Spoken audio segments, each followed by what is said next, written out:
China recently launched a diplomatic and economic development campaign called One Belt, One Road. The name comes from the Silk Road, the ancient system of roads that linked China with Central Asia and other areas. Traders used these paths centuries ago to transport Chinese silk, spices, and other goods to the West. In exchange, China received gold, ivory, glass, and other products from as far away as Europe. Chinese President Xi Jinping says the One Belt, One Road program is aimed at strengthening international cooperation. But former American officials and some business leaders have expressed concern.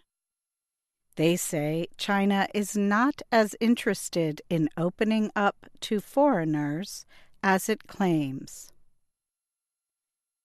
China's plan is to build ports, railroad links, roads, and other infrastructure across Asia, Africa, and Europe.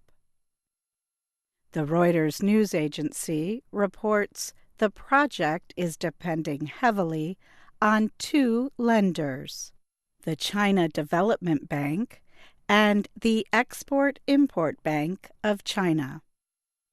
It says they have already provided $200 billion in loans to countries throughout Asia, the Middle East, and Africa.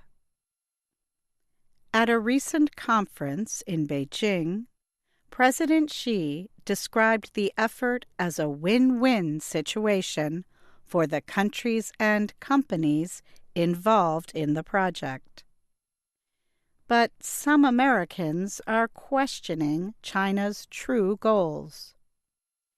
Charlene Barshevsky served as U.S. Trade Representative when Bill Clinton was president.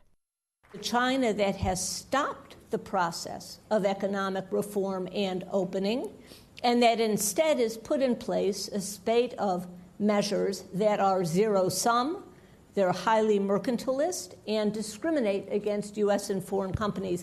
Because of the business climate in China, the country is no longer considered a top investment choice for a growing number of foreign companies. This was the finding of a study done by the American Chamber of Commerce in China. William Zarrett is head of the trade group. Some companies are looking back to North America where especially energy costs are much lower.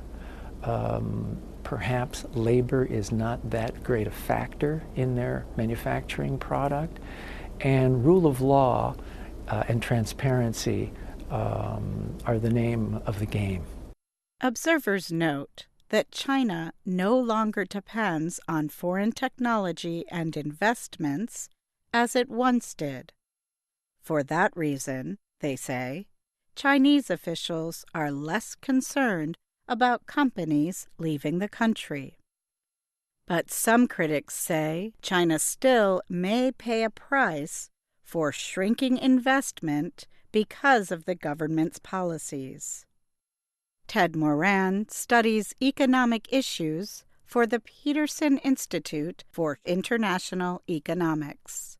China is already such a huge presence on the world economic stage, so I'm not predicting any kind of disaster. I just think that there will be much slower growth and much less robust growth over the next decade. While China's president spoke about inclusiveness at a recent conference, some American companies remain concerned that it may be more talk than substance. I'm Katie Weaver.